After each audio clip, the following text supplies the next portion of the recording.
ప్రభువునందు ఎండపల్లి గ్రామస్తులందరికీ శుభాభివందనాలు తెలియజేస్తున్నామండి. ఈరోజు ఈ ప్రాంతానికి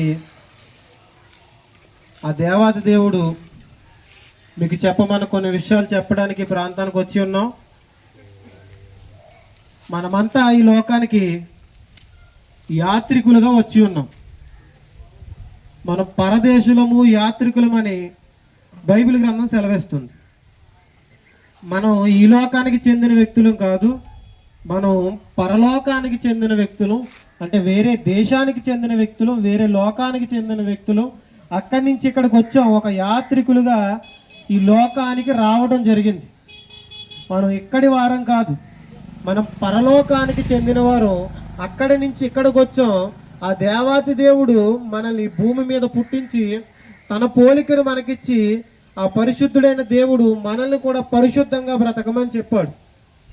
ఒక యాత్రికులుగా వచ్చిన మనం ఇదే శాశ్వతం అనుకుని బ్రతికేస్తున్నాం. మనం ఇక్కడే ఉండిపోవడానికి రాలేదు, మనం ఆ పరలోక రాజ్యానికి వెళ్ళటానికి, ఈ లోకంలో కొన్ని రోజులు ఉండటానికి మాత్రమే వచ్చి ఉన్నాం.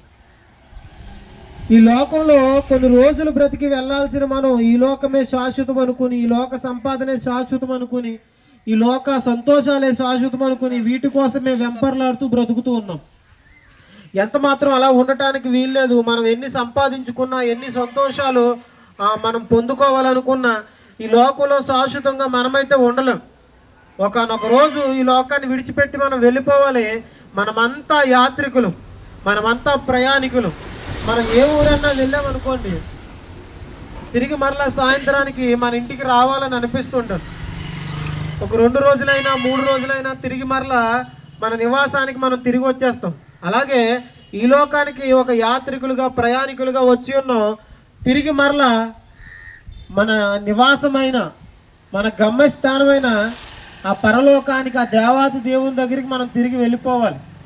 ఈ లోకంలో శాశ్వతంగా మనం ఉండాలంటే ఉండలేం. మనం ఎంత ప్రయత్నం చేసినా, ఎన్ని సంపాదించుకున్నా, ఎన్ని మన చుట్టూ బంధుత్వాలు, బంధాలు ఉన్నా ఒకనొక రోజు మనం ఇవన్నీ విడిచిపెట్టి వెళ్ళిపోవాలి. ఆ వెళ్ళిపోయే రోజు ప్రతి ఒక్కరికి వస్తుంది. ఆ చివరి క్షణం మన జీవితంలో వచ్చేటప్పుడు, మనం ఈ ప్రయాణాన్ని ముగించి వెళ్ళిపోయే ఆ రోజు వచ్చేటప్పుడు మనకి ఖచ్చితంగా రక్షణ భాగ్యం అనేది ఉంటేనే ఆ నిత్య జీవానికి మనం చేరుకోగలం. ఖచ్చితంగా ప్రతి మనిషి చనిపోతాడంటే ఖచ్చితంగా చనిపోతాడు. చనిపోయేసరికి ఆ రక్షణ భాగ్యాన్ని మనం పొందుకోవాలి. ఈ లోకం నుంచి మరొక లోకం వెళ్ళాలంటే ఒక మార్గం ఉంది. ఆ మార్గమే ప్రభు అని యేసుక్రీస్తు వారు. ఆ మార్గంలో వెళ్తే తప్ప ఈ లోకాన్ని దాటి మరొక లోకానికి, ఈ లోకాన్ని దాటి మనం వచ్చిన ఆ పరలోక రాజ్యానికి మనం వెళ్ళలేం. ఆ లోకానికి వెళ్ళాలంటే, ఈ లోకం దాటి మరొక లోకానికి వెళ్ళాలంటే ఒకే ఒక మార్గం యేసుక్రీస్తు వారు. ఆయన అంగీకరించడం ద్వారా ఏం జరుగుతుందంటే, శాశ్వతమైన లోకానికి, ఆ నిత్యమైన లోకానికి మనం ఎంత ప్రయాసపడినా ఈ లోకంలో సంతోషాన్ని మనం పొందుకోలేం. కానీ ఆ దేవాతి దేవుడే నిత్యమైన సంతోషాన్ని, నిత్యమైన రాజ్యాన్ని మనకి ఇస్తానని వాగ్దానం చేశాడు. కనుక ఆ వాగ్దానాన్ని మనం పొందుకోవాలంటే, ఆ పరలోక రాజ్యానికి మనం వెళ్ళాలంటే యేసుక్రీస్తు వారిని ఈరోజే మన హృదయాల్లోనికి ఆహ్వానించగలిగితే ఖచ్చితంగా ఈ లోకాన్ని దాటి మరొక లోకానికి మనం వెళ్ళగలం. ఈ లోకంలో శాశ్వతంగా మనం ఎంత మాత్రం ఉండలేం. ఈ లోకంలో శాశ్వతంగా సంతోషాన్ని పొందుకోవాలంటే పొందుకోలేం. ఈ లోకంలో ఉండే సంతోషాలు కొద్ది సమయం మాత్రమే ఉంటాయి.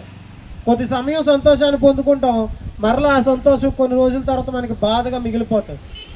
కనుక నిత్యమైన సంతోషం ఈ లోకంలో ఉండదు. నిత్యము మనం ఈ లోకంలో ఉండలేం. ఒకనొక రోజు విడిచిపెట్టి వెళ్ళిపోవాలి. వెళ్ళిపోయే ఆ రోజు ఖచ్చితంగా మన జీవితంలో ఖచ్చితంగా వస్తుంది. వెళ్ళిపోయే రోజుకి యేసుక్రీస్తు వారిని కానీ మన హృదయంలో ఆహ్వానించకుండా, ఆయన ఇచ్చే రక్షణ భాగ్యాన్ని పొందుకోకుండా కానీ వెళ్ళిపోయామంటే ఖచ్చితంగా నిత్య నరకాగ్నికి చేరిపోతాం. అలా మనం నశించిపోయి ఆ నరకానికి వెళ్ళడం దేవునికి ఇష్టం లేక, ఆ దేవాతి దేవుడే పరలోకాన్ని విడిచిపెట్టి ఈ లోకానికి వచ్చి మన కోసం మరణించి ఆ నిత్య జీవపు మార్గాన్ని తెరిచి ఉంచాడు. ఆయన అంగీకరిస్తే ఆ మార్గంలో మనం నడవగలిగితే తిరిగి మరలా మనం ఎక్కడి నుంచి వచ్చామో, ప్రయాణికులుగా, యాత్రికులుగా ఎక్కడి నుంచి వచ్చామో ఆ లోకానికి తిరిగి చేరుకోగలం. తిరిగి చేరాలంటే ఒకటే మార్గం, మరలా చెప్తున్నాను, యేసుక్రీస్తు వారు ఆయన అంగీకరించడం ద్వారా మనం ఆ నిత్య రాజ్యానికి చేరుకోగలం. ఆ నిత్య రాజ్యానికి వెళ్ళాలంటే ఆయన మన హృదయాల్లో ఉండాలి. ఆయన మన హృదయాల్లో ఈరోజు ఆహ్వానిద్దాం. దయచేసి ప్రతి ఒక్కరు కళ్ళు మూసుకోండి, చిన్న ప్రార్థన చేసుకుందాం. పరలోకమందున మా తండ్రి, దయ కలిగిన మా దేవ, నీ అతి పవిత్రమైన ప్రశస్తమైన నామానికి వేలాది వందనాలు తండ్రి. తండ్రి దేవ, ప్రభా, మేము పరదేశులుగా యాత్రికులుగా ఈ లోకానికి వచ్చి ఉన్నాం ప్రభా. ఈ లోకం దాటి నీ దగ్గరికి రావాలంటే ఒకే ఒక్క మార్గం, మీరు చూపించిన సత్య మార్గం. మీరు మా కోసం ఈ లోకానికి వచ్చి మరణించి 3వ దినాన్ని తిరిగి లేచి ఉన్నారు ప్రభా. మిమ్మల్ని అంగీకరించడం ద్వారా నిత్య జీవాన్ని ఇస్తానన్నారు ప్రభా. ఎంతమంది అయితే ప్రభా ఇంకా నిత్య జీవాన్ని చేరుకోవటానికి మీ మార్గంలోనికి రాలేదో ప్రభా, వారి కోసం ప్రార్థన చేస్తున్నాం. వారికి చక్కటి మారు మనసును దయచేయండి. ఎంతమంది అయితే తండ్రి అంగీకరించున్నారో ప్రభా, తండ్రి వారి కోసం కూడా ప్రార్థన చేస్తున్నాం ప్రభా. వారికి నమ్మకమైన సాక్షులుగా పనిచేయటానికి తండ్రి వారికి చక్కని తండ్రి జ్ఞానాన్ని దయచేయండి, కృపలో భద్రపరచండి. ఈ ప్రాంతంలో సేవ చేస్తున్న సేవకులను జ్ఞాపకం చేసుకోండి తండ్రి. ఈ ప్రాంతంలో ఉన్న వారందరినీ జ్ఞాపకం చేసుకోండి ప్రభా. వారి జీవితాల్లో తండ్రి మీరు అద్భుతాలు జరిగించండి తండ్రి. వారి జీవితాల్లో ఏవైతే ఇబ్బందులు, ఇరుకులు, కష్టాలు ఉన్నాయో ప్రభావ, మీ చిత్తమైతే ప్రభావ వాటి నుంచి కూడా తండ్రి విడిపించండి, కృపలో భద్రపరచమని ప్రతి విషయంలో తండ్రి మీ సహాయాన్ని అర్థిస్తూ ప్రభావ తండ్రి ప్రాంతాన్ని దీవించమని, ప్రాంతం విడిచి వెళ్తుండగా తండ్రి చెప్పిన ప్రతి మాటను తండ్రి వీరు గ్రహించడానికి తండ్రి వ్యతిరేకించిన వారికి క్షమించండి తండ్రి. వారికి చక్కటి మారు మనసును కూడా దయచేయండి, కృపలో భద్రపరచమని ప్రతి విషయంలో తండ్రి మీ సహాయాన్ని అర్థిస్తూ ప్రభు చిన్ని ప్రార్థన మా ప్రభువును రక్షకుడైన యేసయ్య పేరట అడిగి వేడుకుంటున్నాం పరమ తండ్రి. అందరికీ వందనాలు.